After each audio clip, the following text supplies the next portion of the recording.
In the last episode we learned that the Janissaries' battle performance declined considerable. Since there was no victory to be gained through expansion, why should the Janissaries not choose another enemy?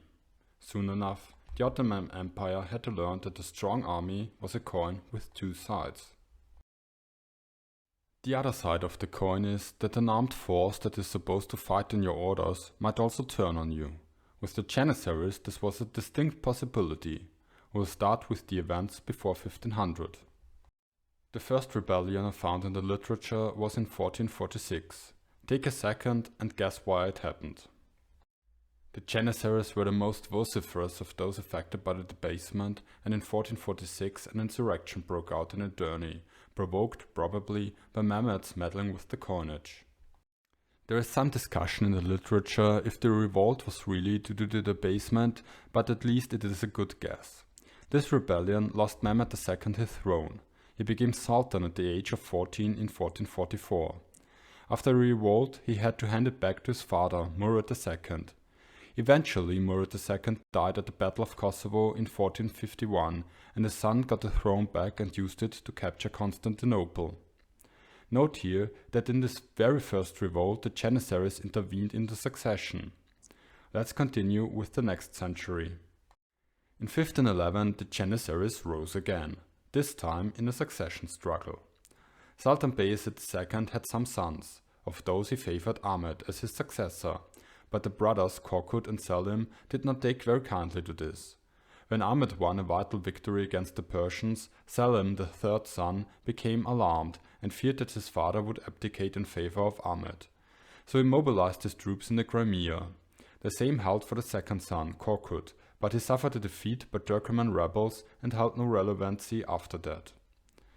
Selim marched on Edirne. It came to battle. There, a very strange scenario developed. According to Goodwin, Selim I employed a very strange strategy to win the Janissaries' favors. The old Sultan left the city, intent on retiring to Istanbul, there to abdicate in favor of Ahmed. Indeed, the Janissaries were sufficiently loyal to make a stand against Selim, and he let them defeat him, since he did not wish to win their enmity. But they did not want to be on the losing side, and while Selim retired to the Crimea to gather a new force, they did not permit Ahmed to cross the Bosphorus. Finally, Selim I won the throne in 1512. The Janissaries played a major part in this by putting pressure on Bayezid II to abdicate and ignoring Ahmed's attempts on bribery. Only a month later Bayezid died suspiciously.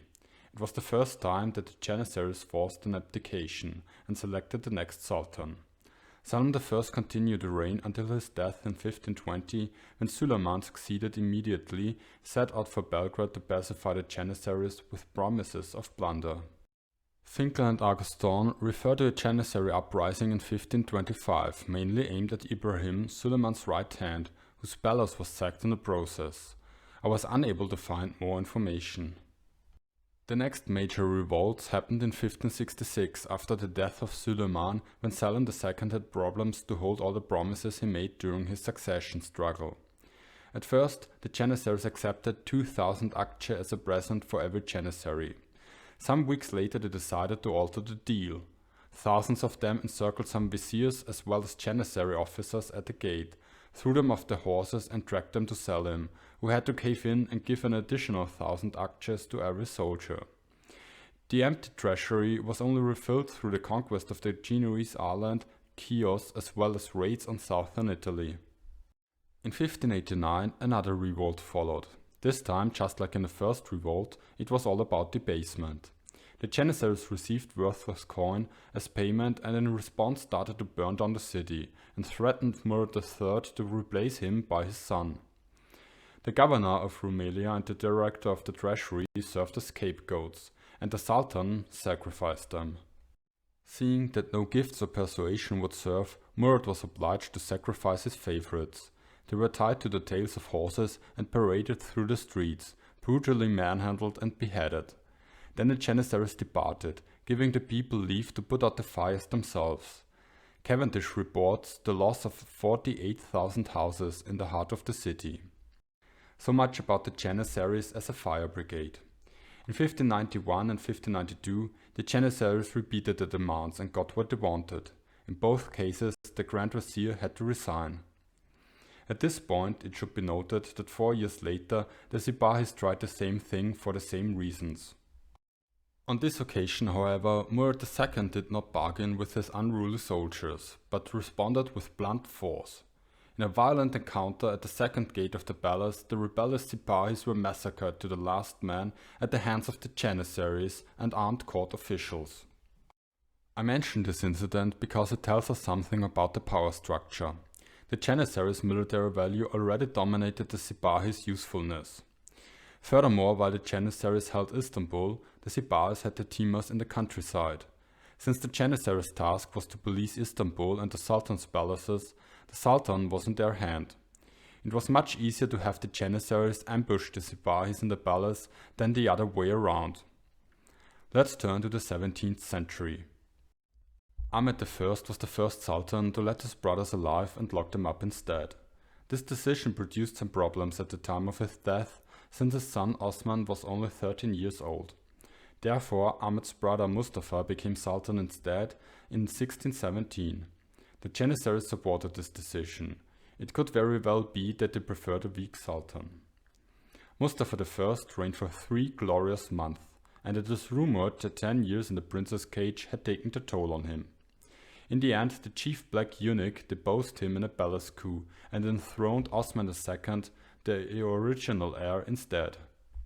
In 1621, at 16 years of age, Osman II decided to command his army himself like a real sultan and was promptly defeated by the Cossacks at the fortress of Kotin. When the Sultan came back to Istanbul in 1622, however, the Janissaries and the Sipahis, who had failed to get a booty, joined force and stormed the palace in search for both sultans, Mustafa I and Osman II. While the crowd was pouring through the dome of the harem apartment where Mustafa was hiding, some servants fired arrows which went right among the people and cut them to pieces. Those on the dome broke through it, but it was impossible to descend into the room below. When no rope could be found, they cut the cords of the curtains of the vizier's council chamber, and 3 Janissaries and 3 cavalrymen tied the cords to themselves and ascended. They prostrated themselves at Sultan Mustafa's feet. Osman himself then went secretly to the official residence of the Janissary commander-in-chief, hoping to find their officers who could be bribed to support him, but he was discovered by the rebels. They dressed him in rags, set him on a horse and took him to the Janissaries' mosque. Osman was brought to some fortress and there strangled.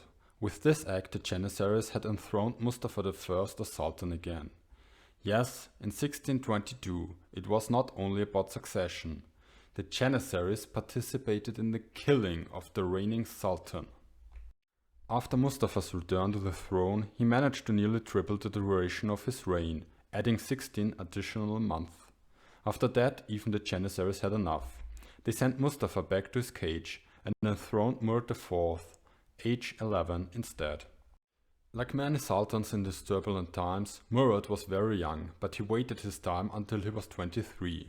Then he discovered how to handle the Janissaries, when he repeatedly revolted against his viziers and murdered some in 1632. Recep Pasha was summoned and executed before the Sultan's eyes, and the white eunuchs were ordered to throw his corpse in the faces of the mutineers. Had he struck each one with his fist, the shock could not have been greater. They recoiled and slunk away. Murad was Sultan at last. In 1648 again there was a need to replace a Sultan. Ibrahim the Mad's excesses could not be paid for anymore, and many important people feared for their lives. Even his mother was determined to get rid of him. The Janissaries allied with the Sipahis and the religious establishment and took control of the palace. Ibrahim's own mute strangled him with a silk cord. Finkel says some very important words about how the Janissaries' esprit de corps had changed. The original raison d'etre as the Sultan's crack troops, now a distant memory, the Janissaries and cavalrymen had come to regard themselves as guardians of the state, a role which did not of necessity conflict with their position as the Sultan's servants, but increasingly did so in practice. Individual sultans were expendable, but the continuity inherent in the centrality of the Ottoman dynasty was an article of faith. Remember the video on the Ottoman deep state. The Janissaries were the welfare warfare state as well as the military agricultural complex. Why should they care about the Sultan? The state was the Janissaries' instrument now. We can even go so far and say the Janissaries were the state. That is why they protected it. In 1656 another debasement resulted in a revolt. The coins given to the Janissaries had not even 1/10 of their supposed worth. So the Janissaries laying siege to Candia on Crete went on strike. The soldiers forced an audience with the 14-year-old Mehmed IV, who promptly began to cry. Through this he managed to save the life of his mother, but the chief white and the chief black eunuch lost their heads. Some officials tried to hide and so Istanbul was searched. In the city the Janissaries established a reign of terror. The situation was just not tolerable anymore. Although I've only mentioned the two biggest ones, since 1648 there had been 14 uprisings of Janissaries in Istanbul and many rural revolts as well as military problems. In the end, many factions were willing to compromise. They came together to hand the empire over to Mehmed Köprülü, a more than 70 years old pasha in 1656. There were some major concessions to him. The Sultan would grant all his requests. It would be solely up to him to award offices. He would tolerate no vizier as his rival. Palace gossip and slander against him would not be allowed. A blank check by the Sheikh al-Islam, the religious leader. This made Mehmed Köprülü Sultan in all but name, and he began to use his powers immediately. He ended the rebellions by chopping up thousands of heads. Goodwin speaks of up to 4,000 dead Janissaries. Schweitzer claims a total of 30,000 executions in 5 years. The property of the delinquents went to the state, thereby refilling the treasury. Köprülü steadily reduced the numbers of the Janissaries. So did his successors, who came from his family until 1710. Maybe there even were some considerations to abolish them altogether. The method tried was that of dispersing them and destroying the respect shown to the Janissaries. In the end, the Janissaries were made up of some officers and NCOs, and hardly any enlisted soldiers. They became so unpopular that the use of recruiting officers and the offer of high pay was necessary to get new recruits for the fire brigade and the police. The Köprülüs tried to establish their own bodyguards, the Beşli and Gönüllü, as new troops, but failed in the end. Nevertheless, they managed to reorganize the military so that before the Battle of St. Gotthard in 1664, Vienna was under the threat of a new siege. But even the Köprülü family could not keep the Janissaries under control for very long. Already in 1687 they returned to the former ways, although not in respect to military issues. The siege of Vienna in 1683 was followed by many defeats, and even after the crushing defeat at Mohawks, they were not open to criticism. Instead, they marched on Istanbul, making demands like the improvement of fortresses and better pay and living conditions for fort garrison troops. They also demanded that Mehmed IV should give up his favorite hobby, hunting, and concentrate on government instead. But in the end, the army, and among them foremost the Janissaries, decided that the empire was in dire need of a new sultan. Mehmed IV retired and handed his throne to his brother, Süleyman II. The revolt continued anyway until the new sultan melted down the precious metals of the Topkapi and gave it to his troops. In 1703 came the Edirne incident, some years after the Peace of Karlowitz with Habsburg in 1699, where the empire shrunk considerably. It began with only 200 soldiers who were sent to a campaign in a vassal state, demanding their salaries. But the revolt expanded quickly, and in the end a mob marched towards Edirne in order to depose Mustafa II, who sent a force to face them. The Sultan's small army deserted in a blink of an eye. The Sultan had no choice but to abdicate. He died 6 months later of dropsy, around 40 years old. His brother Ahmed III took his place. Ahmed III ruled until 1730 when, you guessed it, the Janissaries revolted again. Actually, the revolts began in 1729 after a series of defeats against the Persians. The Janissaries never liked defeat, and Istanbul felt it as their elite soldiers burned the city, killing 40,000 citizens in the process. In 1730, up to 30 men, soldiers and tradesmen, or in other words probably Janissaries, gathered. As traders they had to pay a tax for the privilege to sell the army. Corruption. This tax had just been increased. The protest was ignored, but other factions joined in, and suddenly it grew into a full-blown rebellion. Religious figures, slaves and prisoners joined in. There was nothing left to do. Ahmed III had some of his advisors and best friends strangled, but saved his own life. He brought the future Mahmud I, his nephew, out of the harem and had everyone swear allegiance to him. This revolt was one of the most civilized, with hardly any damage and only a few deaths. And with this, we have discussed the most important uprisings in the history of the Janissary Corps. And this is a good place to stop and take a look at what we learned today. Before 1600, the Ottomans and therefore the Janissaries went from victory to victory. They lost only some major or decisive battles. Keeping this in mind, one might even forgive the rebellions. I found 6 instances of rebellions in the literature. For at least some of them the reason was the Sultan messing with the currency. After 1600, important victories became rarer and rarer. At the same time, the density of major revolts increased. I counted 4 major victories, 13 decisive defeats and 9 revolts, which is much worse than what happened in the 2 centuries before that. Interestingly, this means that until 1800 we have around the same number of victories, defeats and revolts. Putting both defeats and revolts on the negative side, this is disastrous. What makes the revolts after 1600 even more special was that they led to the deposal of several sultans. Before 1600 the only case was Mehmed II, but he only handed the throne back to his father and took over after his death anyway. After 1600 the Janissaries dethroned no less than 6 sultans. Mustafa I even experienced this twice. 2 sultans even were killed. So comparing the incidents before and after 1600, this speaks volumes about the Janissaries. They went rogue. Attempts to reform the Janissaries were futile, although during the Kubrulla era the corps came close to disbandment.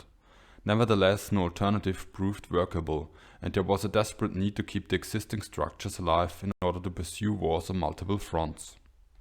One might wonder why there still were Janissaries, but this question misses the point. They did not need a justification for their existence anymore. Wondering about their existence is like asking the useless question why there was a sultan. Just like the sultans before them, the Janissaries continued to exist because they controlled the empire for their own purposes. They were the deep state. And now it is your turn again. The Janissaries preyed on the empire. Of course, many people wanted to get rid of them. Which way would you choose? Tell me in the comments. Please do not forget to like, share and subscribe.